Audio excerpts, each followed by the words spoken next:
Turn your eyes upon Jesus. Look full in his wonderful face, and the things of earth will grow strangely dim in the light of his glory and grace.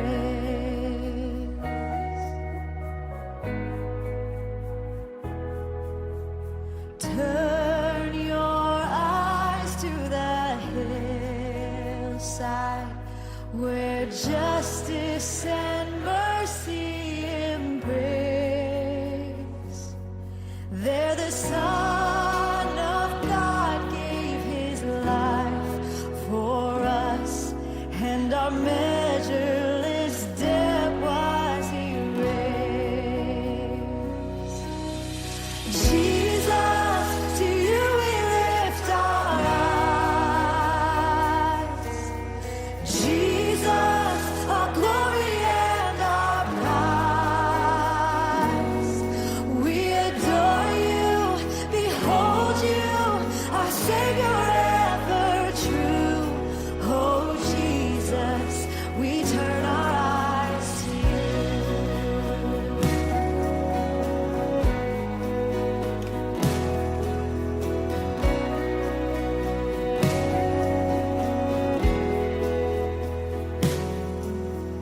Turn your eyes to the morning and see Christ the Lion away. What a glorious dawn! Fear of death is gone, for we carry his life in our veins. Jesus, to you we lift our eyes. Jesus, our glory and our prize. We adore you, behold you, our Savior ever true. Oh Jesus, we turn our eyes to you.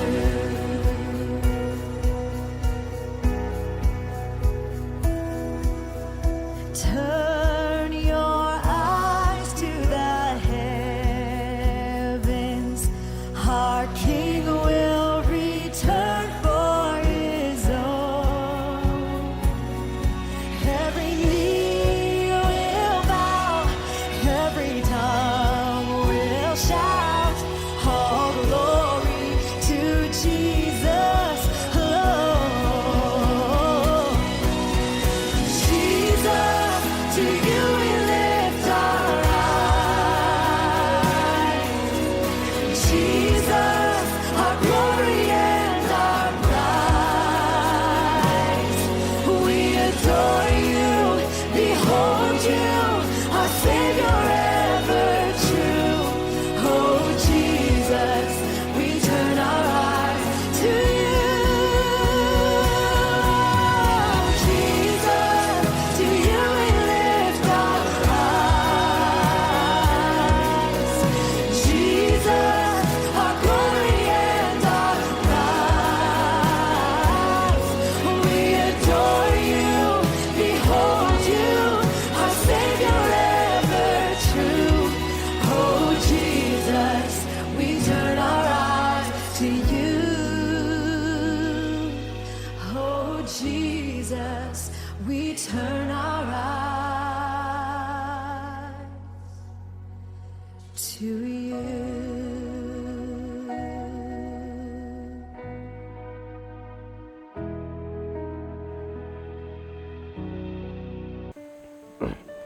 Shalom saudara-saudari dalam Kristus.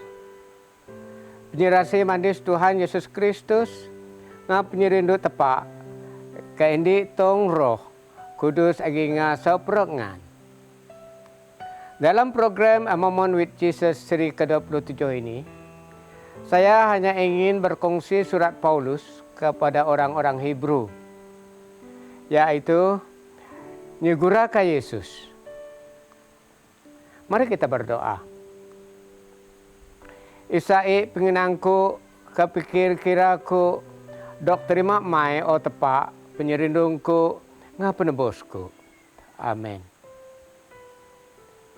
Jadi saudara-saudari seiman, mari kita bersama-sama membaca dan meneliti surat Paulus kepada orang Hebrew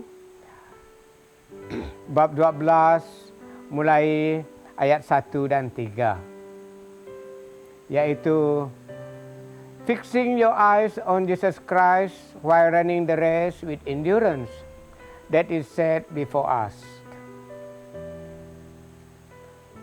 Mun ati ata biyen barasaksi maning ata. Ja ata pasan kadi kayu ade matun tak. Samun dosa ade rakat di ata. Kabikado ngasiabo asong daram ade mboh dok sidia yonta. Ja ata adu-adu nyigura ka Yesus. Diyun penyebah tak bisa ngan so sibungas i dok sekasen i. Ayo deh arak darigang. Pak sebab penyigaan ada kajian ada. Ayo deh kira manguh. Kabus di atur rigang. Kamadin ayo mboh. Guru tura ketau tata tepak. Subah pikir kayu adi mboh nyatu. Mungkin ayo ngijun Arab Dayak adi berdosa ditundu adab i. Jadi dunya meh atin ngan jadi ramah buang ngan ngundur.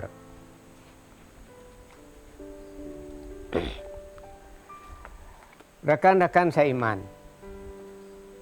Jadi dalam surat Paulus kepada umat Hebrew, ya, dia mengajak kita. Dia mengajak kita sama-sama untuk bersama-sama berlari dalam perlombaan, yaitu perlombaan iman. Jadi apakah sebenarnya yang dimaksudkan dalam perlombaan iman ini? Paulus sebenarnya membawa kita pengikut Kristus untuk sama-sama mengambil bahagian dalam larian hidup sebagai pengikut Kristus. Dalam larian ataupun perlombaan itu, janganlah kita hilang tumpuan dan tergoda, apatah lagi dengan dosa-dosa yang melekat kepada diri kita, yaitu our habitual sins. Contoh-contohnya, ja ata pasan kadi kayu ade matun ata. Samun dosa ade rekat di ata. Suntuh judi, alkoholik, mengamalkan ilmu hitam, memuja, menipu dan sebagainya.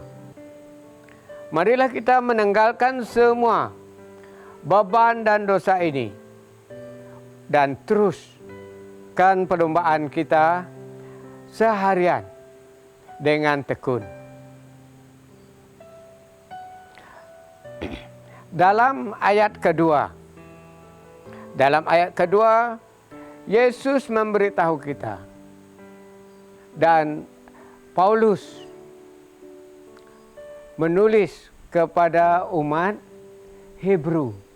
Sebenarnya dia juga menulis kepada kita untuk mengingati kita supaya kita ini sentiasa nyigura ke Yesus, yaitu fokus ataupun tertumpu kepada Tuhan Yesus.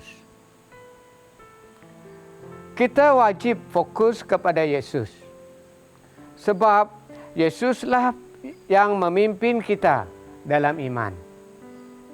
Dan iman itu akan membawa kita dalam kesempurnaan.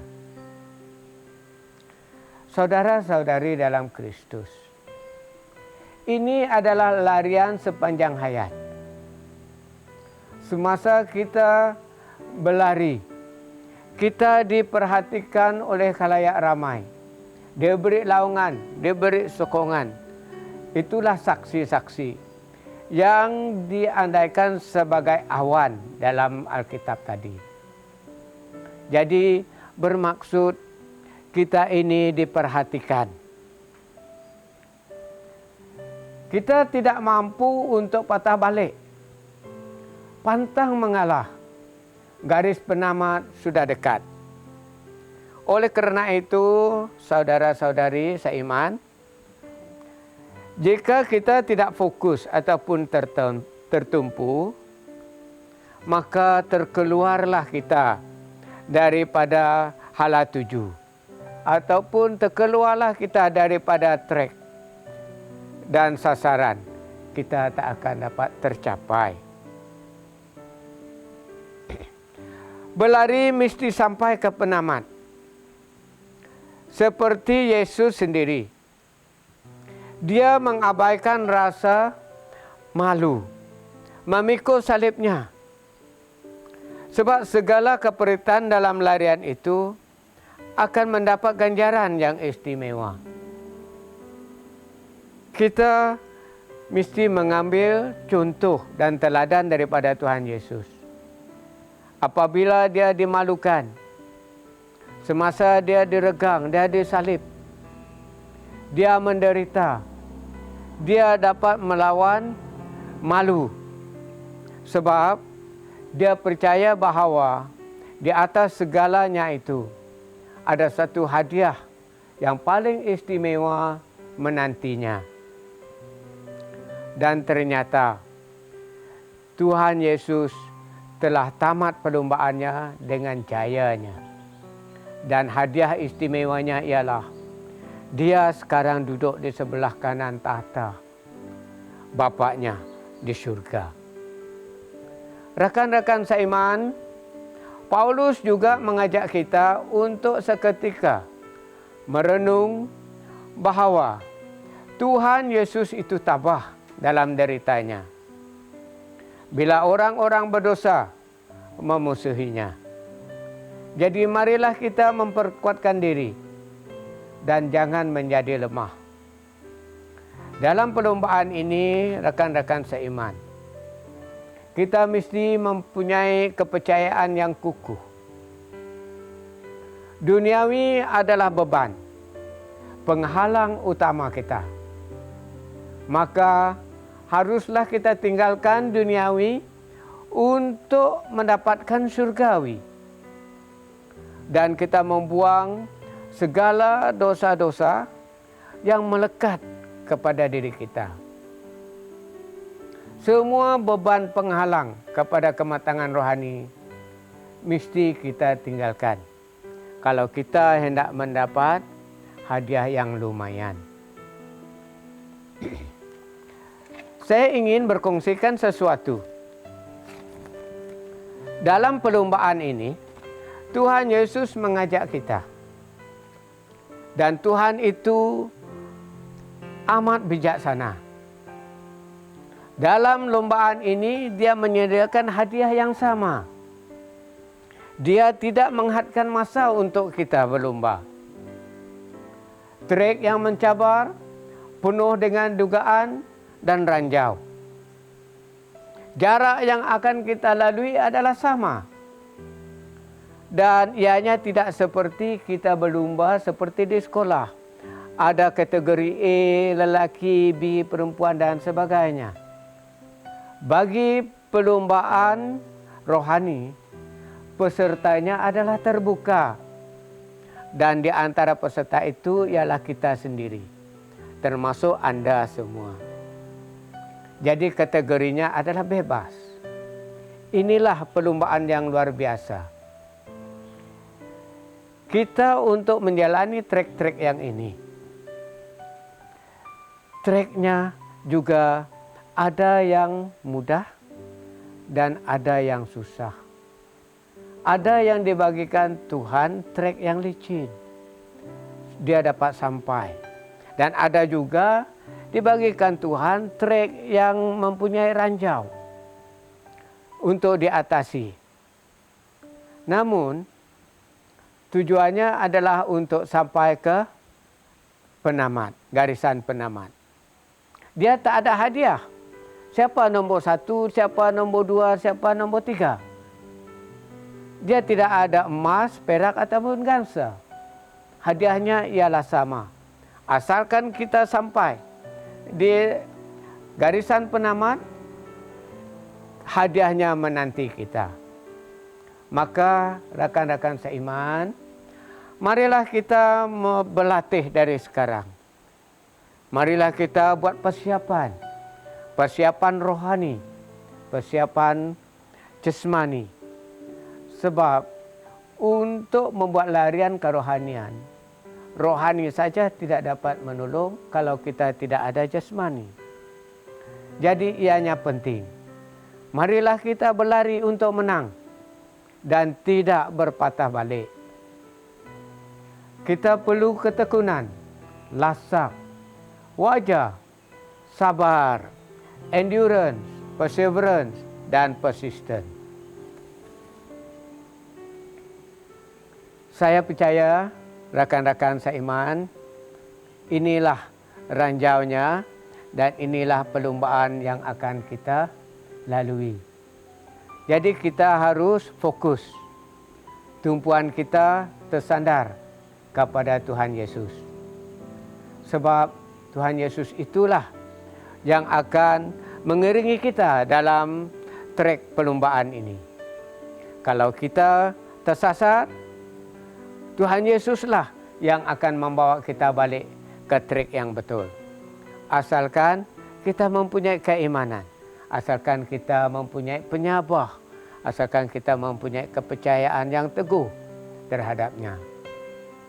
Seperti 1 Timotius 6 ayat 11 dan 12 menyatakan, dan engkau hai manusia, jauhilah hal-hal itu dan kerjalah keadilan, kesalehan, iman, ketabahan, dan kelembutan. Perjuangkanlah perjuangan iman yang baik. Pegang teguhlah hidup yang kekal. Yang untuk itu engkau pun telah dipanggil dan telah mengaku yang benar di hadapan banyak saksi. Sama juga dalam 2 Timotius bab 4 ayat 7 hingga 9. Aku telah bertanding pertandingan yang baik dalam perlombaan ini. Aku telah sampai ke garis akhir dengan memelihara iman. Selanjutnya tersedia bagiku mahkota kebenaran. Tuhan Hakim yang adil itu akan mengurniakannya kepadaku. Pada hari itu, bukan kepadaku sahaja, tetapi kepada semua orang yang merindui kedatangannya. Jadi, sebelum saya mengakhiri, ya rakan-rakan seiman, marilah kita berdoa. Dalam nama Bapa, Anak, dan Roh Kudus. Bapa, kami mengucap syukur sebab Engkaulah menghantar pengikut-Mu Santa Paulus ke dunia ini untuk membawa firman-Mu dan membawa orang-orang-Mu untuk diselamatkan dan datang kepadamu. Ianya juga mengingati kami pada masa kini. Maka perkuatkanlah dan teguhkanlah kepercayaan dan keimanan kami, supaya kami juga dapat menamatkan perlombaan larian ini dengan jayanya. Dalam nama anak-Mu Yesus Kristus, kami berdoa. Amin. Dan tepak sama, tepak anaknya, tepak Roh Kudus. Amin.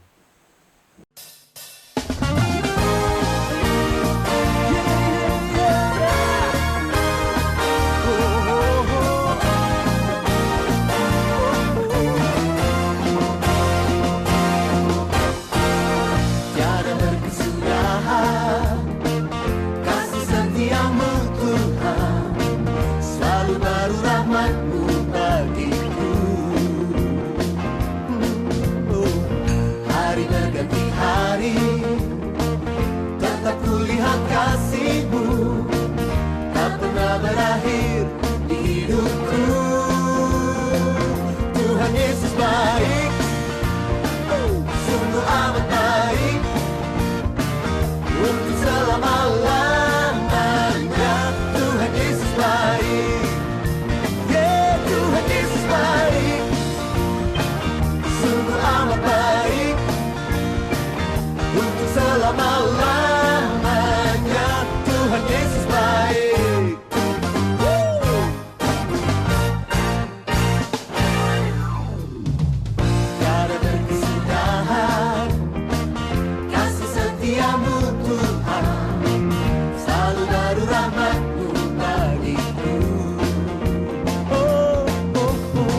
air.